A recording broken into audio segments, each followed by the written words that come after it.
Olá, sou Hugo Mizukami e eu ajudo pessoas a superarem seus sofrimentos emocionais.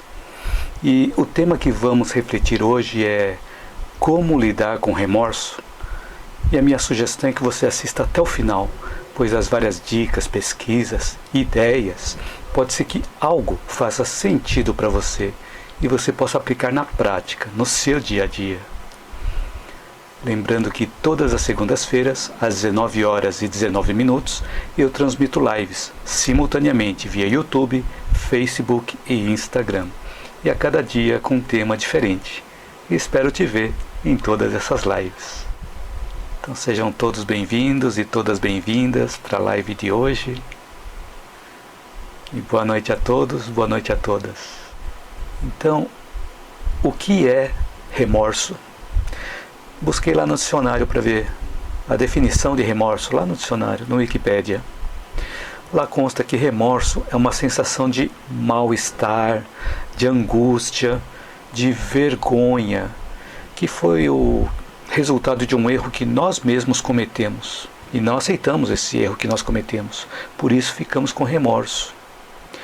Esse sentimento costuma ser mais intenso do que a própria tristeza. E geralmente tem uma duração maior que a tristeza.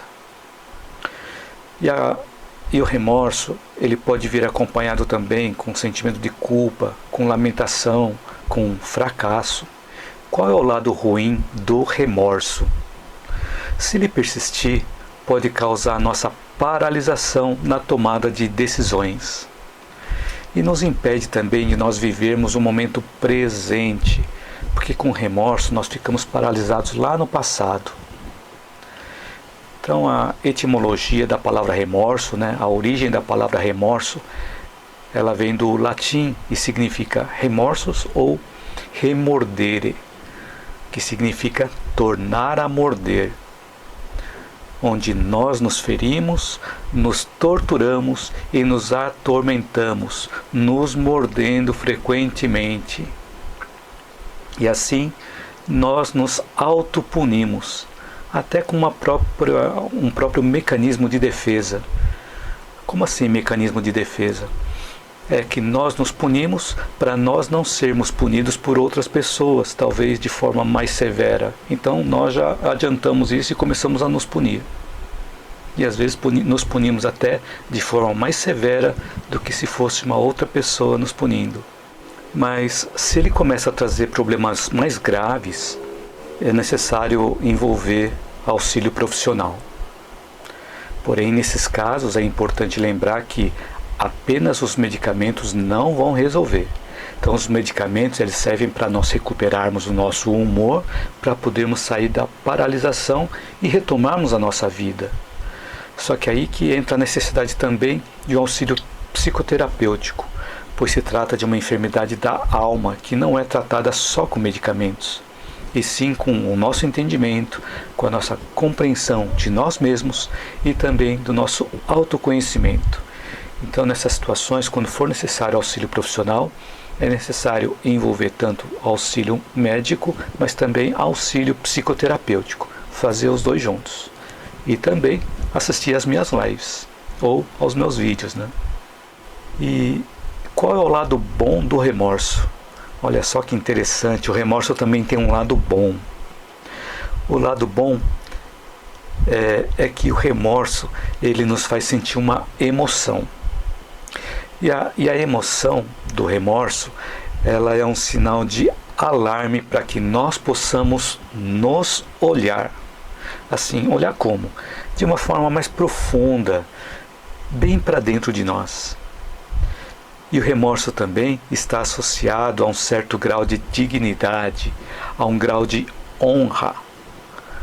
E é um indício de arrependimento.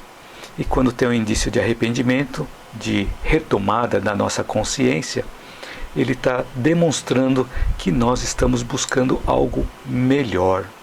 Por isso, o remorso também tem o seu lado positivo, desde que nós não fiquemos presos lá no remorso, Então, uma vez que tem o remorso, qual é o próximo passo, É o arrependimento.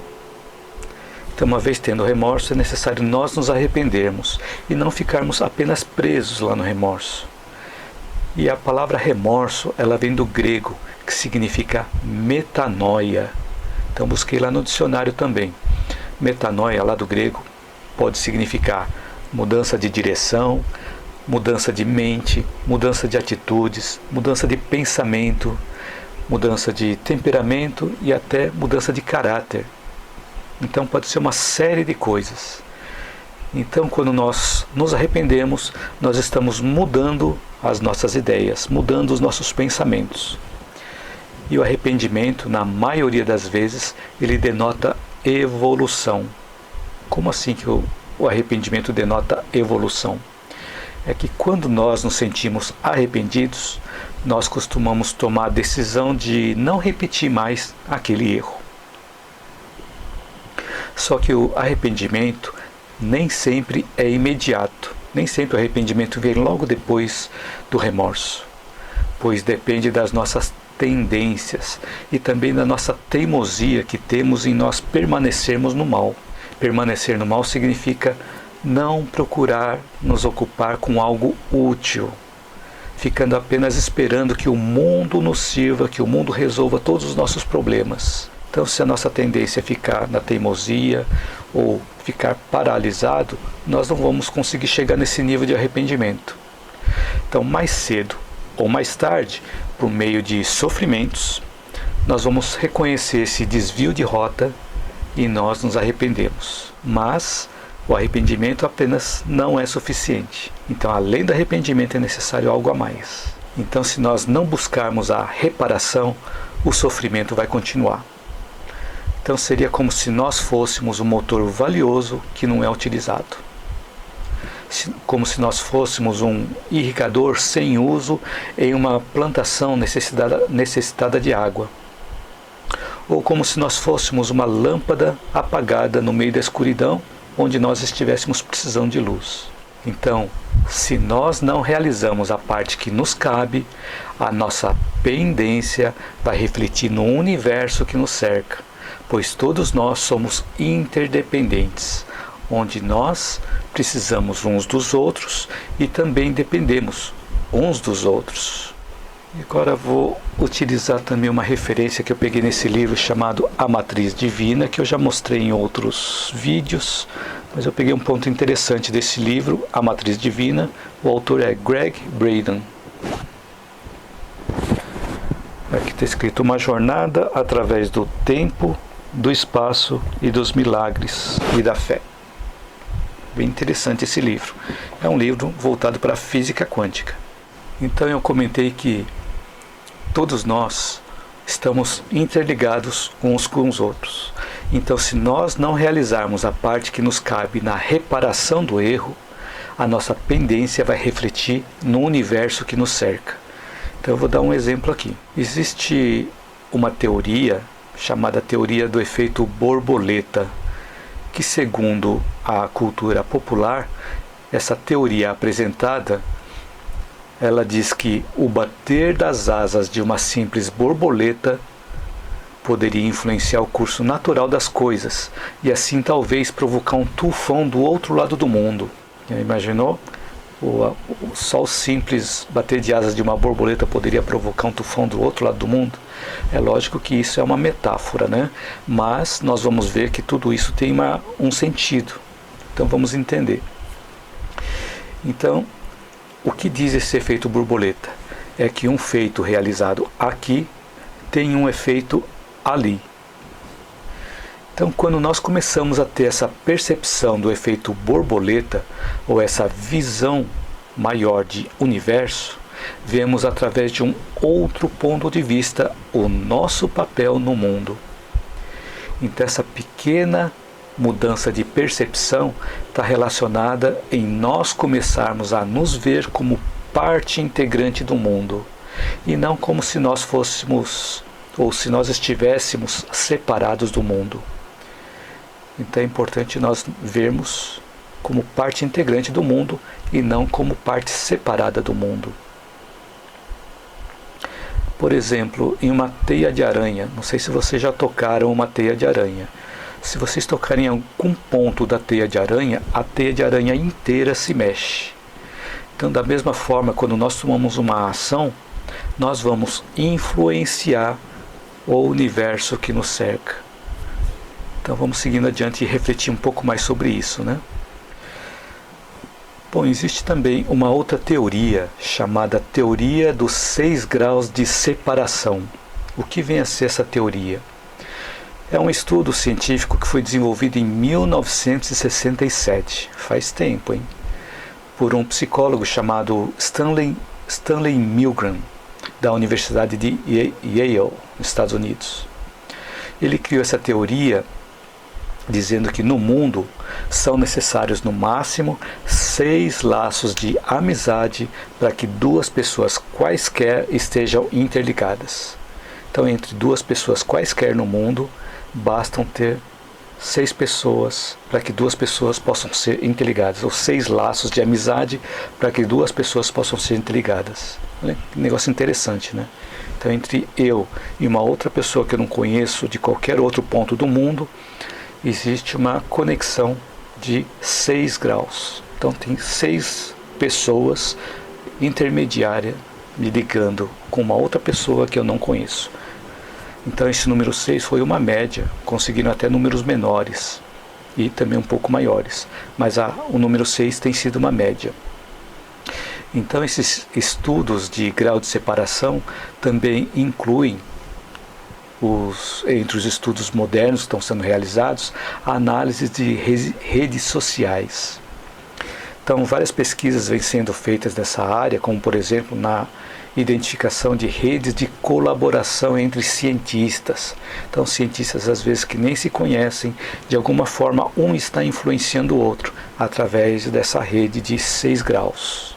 6 graus de separação. Então, existem as redes de cooperação, as redes de sites da internet também, onde eles estão sendo utilizados como pesquisa para identificar esses graus de separação entre nós e uma outra pessoa que nós não conhecemos. Então tem um outro canal de TV também, chamado Mega Curioso, que ele colocou na prática esse exercício. Então imaginem o imperador Napoleão Bonaparte.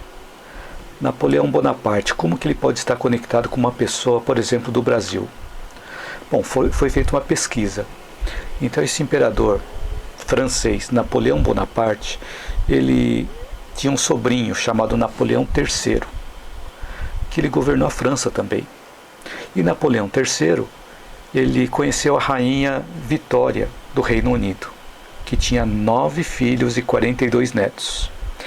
E entre eles o rei Jorge VI. E o rei Jorge VI teve uma filha chamada Rainha Elizabeth, a atual rainha da Inglaterra, Rainha Elizabeth II, a atual rainha da Inglaterra. E a rainha Elizabeth encontrou-se com Pelé em 1968, quando a rainha Elizabeth veio para o Brasil. E o Pelé, em 1973, ele deu uma entrevista para o Faustão, que na época ele era jornalista esportivo.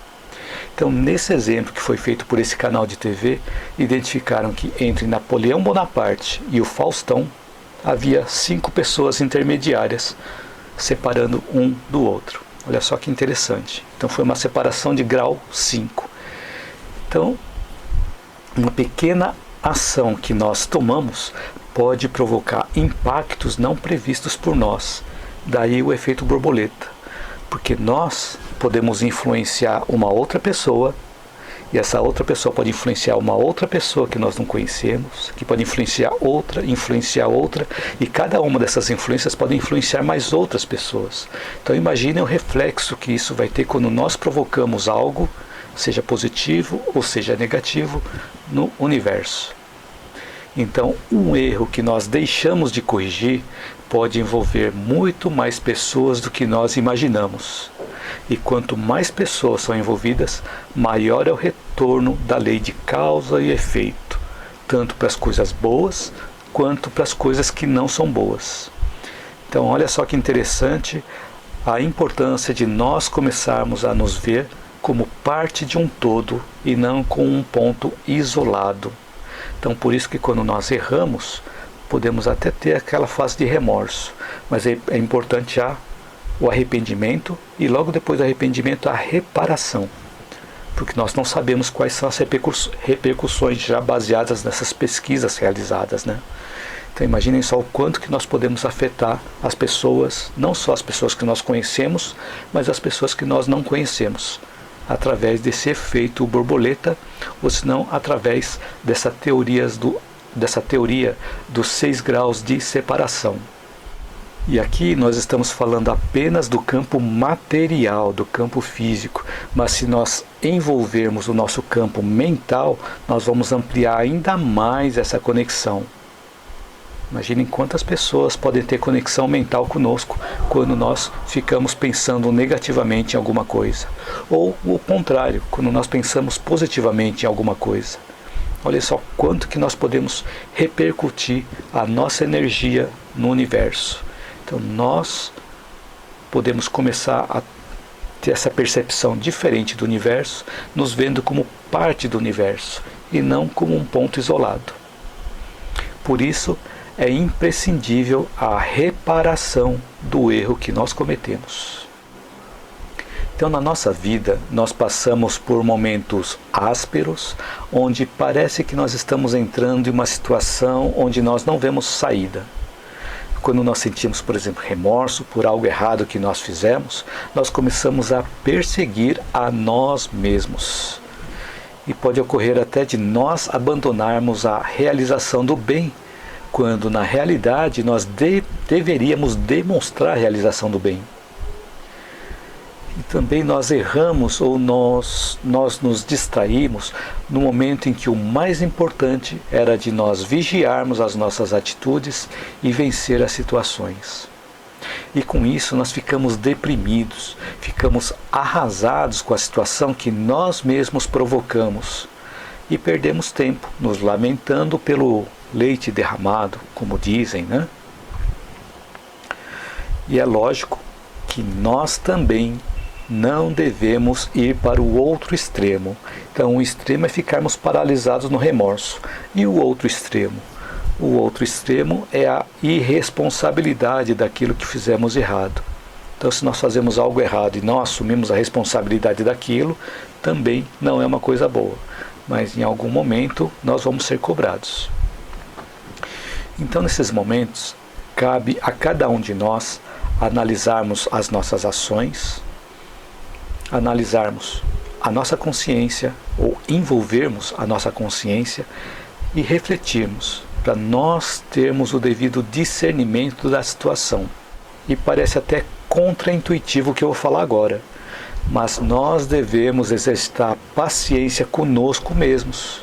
Olha só que interessante, quando nós estamos numa situação de remorso, numa situação de arrependimento, é importante nós termos paciência conosco mesmos, para que nós possamos controlar os nossos sentimentos e buscarmos a serenidade.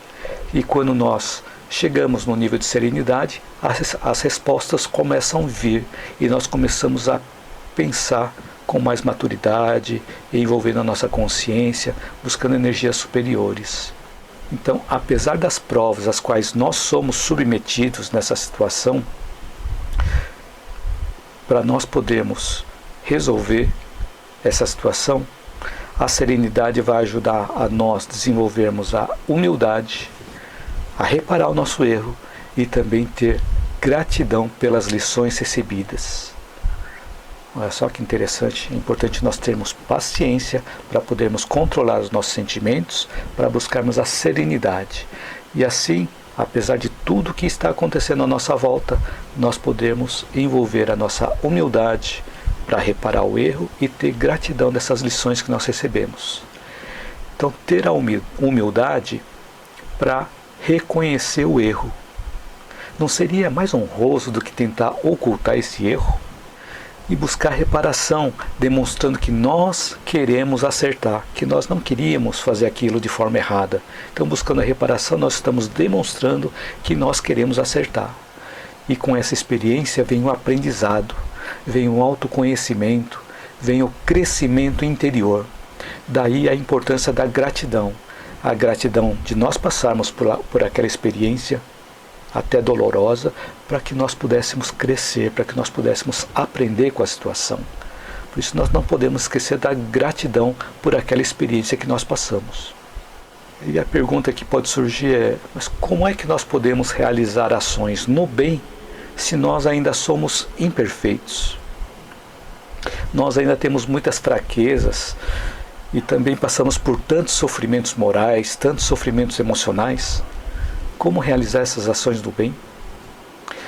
É porque através das realizações no bem que nós vamos nos aperfeiçoando no meio das experiências, dos erros, dos enganos, das reparações, das correções de rota.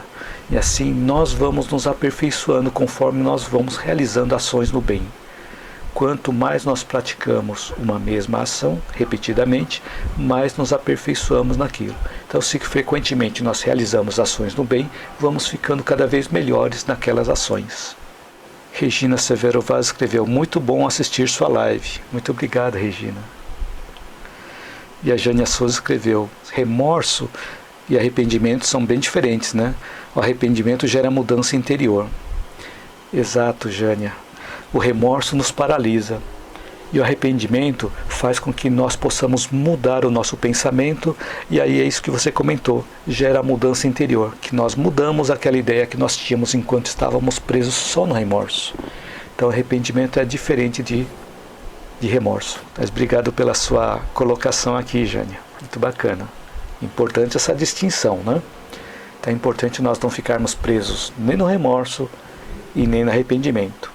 Então existe um processo, remorso, arrependimento e reparação do erro. Eusângela Pinheiro escreveu, culpa é o mesmo que remorso? Olha que interessante também essa pergunta. A culpa está relacionada também com o remorso. Quando nós temos um sentimento de culpa, significa que nós estamos assumindo aquele erro que nós cometemos. Então é um pouquinho diferente. O remorso, ele dá para a gente uma sensação mais forte, uma sensação mais pesada.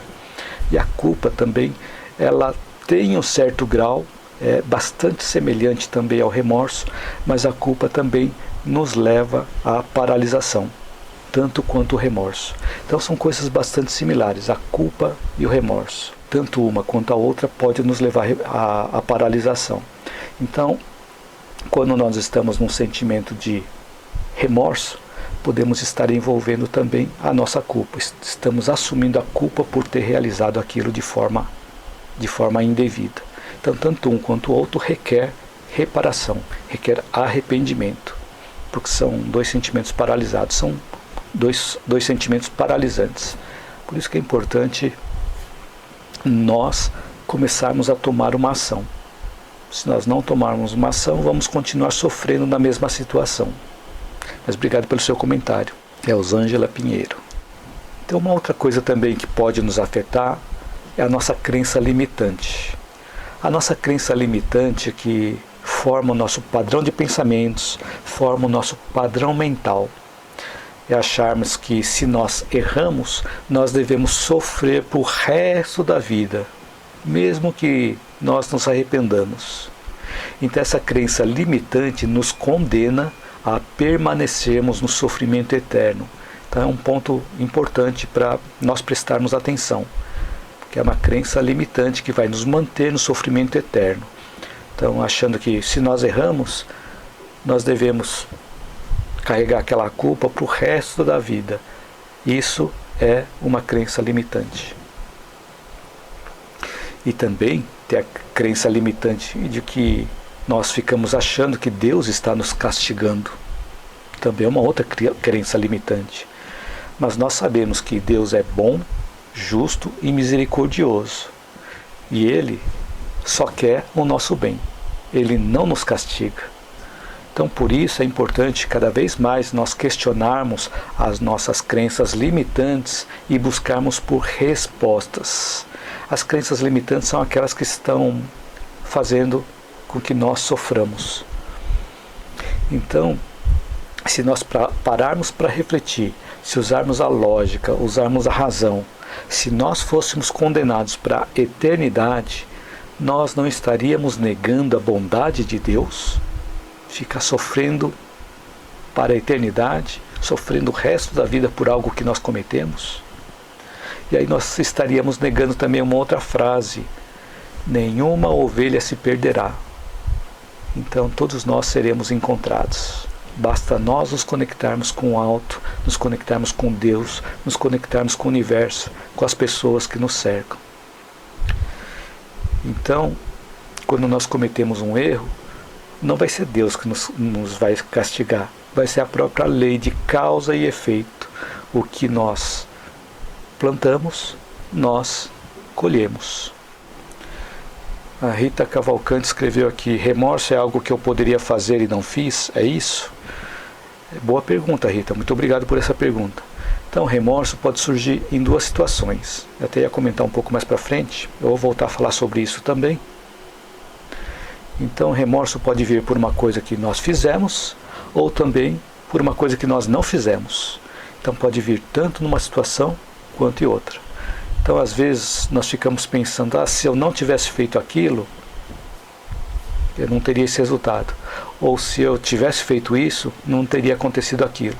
Então, tanto de um lado quanto do outro, pode vir esse remorso. Tanto por ter feito, quanto por não ter feito. Então, já vamos comentar isso, tá? Mas obrigado pelo comentário e pela pergunta, Rita.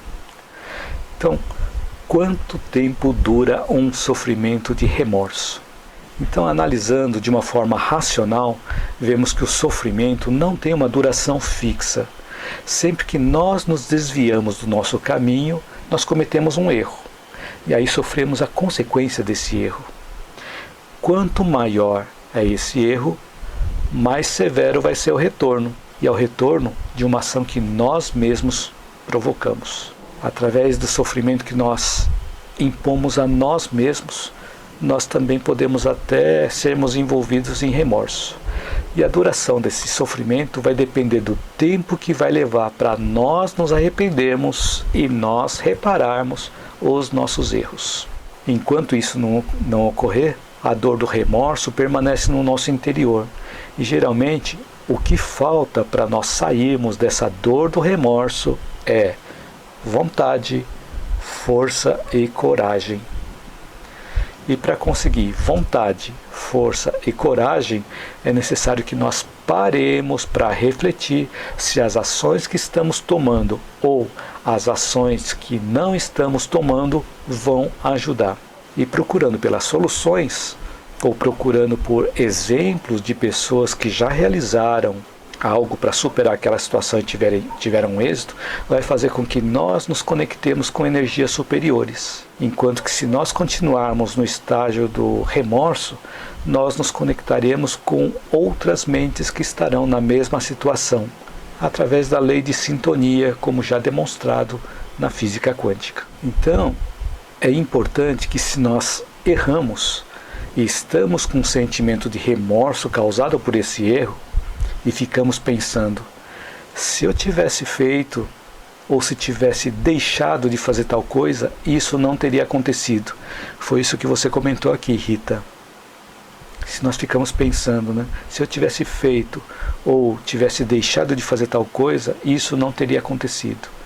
Pode ser um pensamento que pode vir. Ou se eu não tivesse ouvido tal pessoa, ou se eu tivesse ouvido tal pessoa e feito tal coisa, ou não feito tal coisa, também pode ser uma outra coisa que pode vir à mente. Então, em ambos os casos, envolve o nosso livre-arbítrio. Tanto em um quanto no outro, envolve o nosso livre-arbítrio, onde nós podemos fazer escolhas e tomar a melhor decisão que nós podíamos tomar naquela época. Esse ponto é importantíssimo. Então, por isso que essa questão de nós ficarmos pensando: se eu tivesse feito ou tivesse deixado de fazer tal coisa, isso não teria acontecido. Então é importante que naquela época que nós tomamos uma decisão, nós fizemos uma escolha baseado nas coisas que nós conhecíamos. Então daí pode surgir uma outra questão: se eu soubesse o que eu sei hoje, quantos erros eu teria evitado? Olha só que interessante, hein? Se eu soubesse o que sei hoje, quantos erros eu teria evitado? Isso também pode causar perturbação, mas podemos buscar uma visão mais ampla dessa situação. E lembrar que foram os erros e os sofrimentos decorrentes desses erros que serviram como advertência para nós, nos alertando que nós agimos mal, saímos da nossa rota de vida, desviando do nosso caminho. Porém, é justamente por termos errado e corrigido esse erro que faz com que nós sejamos o que nós somos hoje. Então essa fonte de desgosto faz com que nós possamos melhorar e evitar incorrer no mesmo erro no futuro. E conforme nós formos nos aperfeiçoando intelectualmente e moralmente, os erros vão deixando de ocorrer e os sofrimentos também vão deixar de existir. Então esse ponto é importante, né, Rita? Espero que eu tenha conseguido responder a sua dúvida. Então, tanto o remorso por nós termos feito algo ou por nós não termos feito algo, ele pode ser refletido. Porque a decisão que nós tomamos naquela época foi uma escolha que nós tomamos baseado no conhecimento que nós tínhamos naquela época. Então, nós tomamos a melhor decisão baseada nos conhecimentos que nós tínhamos naquela época. Então, o que nós podemos fazer é buscar reparar esse erro para que nós possamos aprender com ele e assim evitar de errar novamente no mesmo erro. Então, assim como a natureza nos ensina que cada dia é um novo dia e há sempre um recomeço a cada dia, em todos os dias do ano, nós também temos todos os dias oportunidades de aprendizado e também de recomeço. Então, das coisas que aconteceram no passado, nós devemos guardar o que é bom, o que é justo, o que vale a pena conservar na nossa memória. E com relação aos detritos, com relação às sombras, nós não podemos ficar afastando isso também, como eu já disse em outro vídeo. Se faz necessário nós reelaborarmos ou transformar esses detritos ou sombras em algo significativo. Ou seja, é importante nós darmos um significado para aquilo que nós fizemos e assim nós vamos nos elevando no nível de consciência. E assim nós vamos aprendendo e nos elevando no nível de consciência, ao invés de ficarmos procurando revestir com algo mais bonito, tentando ocultar aquelas coisas obscuras, aquelas sombras que nós realizamos no passado. Seria como varrer a sujeira para debaixo do tapete. Então, cada momento é uma oportunidade de reajustamento. Não é fácil desconstruir as velhas crenças, os antigos padrões mentais, quando nós ficamos na defensiva, como uma fortaleza, porque aí nós vamos ficar fermentando aquela negatividade em nós. Então, quanto mais nós ficarmos na defensiva, mais difícil vai ser desconstruir aquelas velhas crenças do passado, os antigos padrões mentais. Mas quando nós mostramos uma nova disposição, novos caminhos aparecem na nossa frente. E nós podemos renascer a cada dia com relação aos nossos propósitos de vida, com relação às nossas decisões, às nossas atitudes, para superar os nossos obstáculos e vencendo a nós mesmos. E assim, conforme nós vamos crescendo, os nossos sofrimentos emocionais vão diminuindo.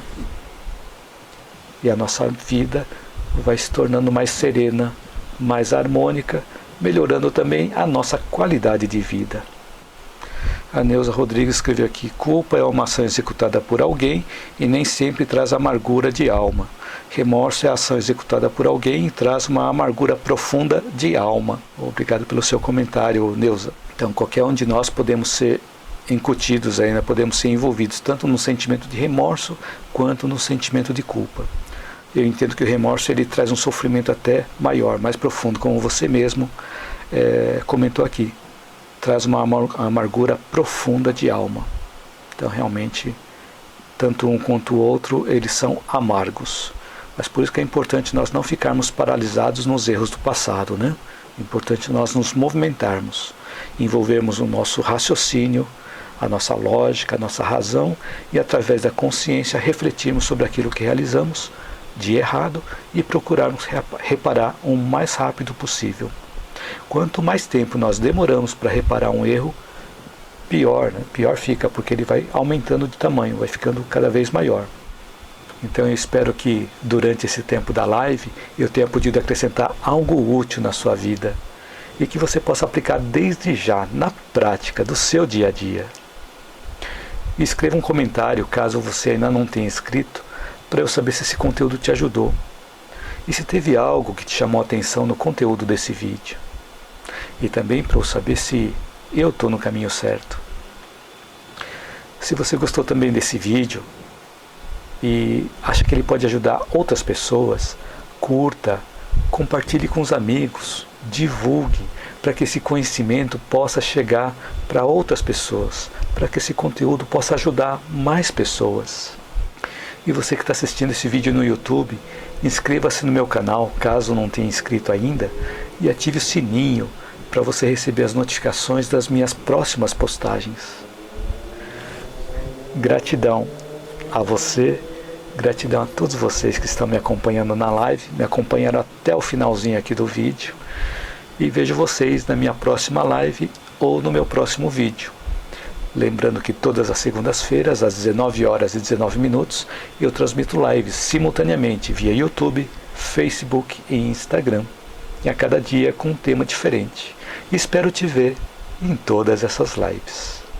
Aproveitar e desejar a todos uma excelente noite de sono, que tenha uma noite serena, uma noite tranquila, que tenha uma noite reconfortante.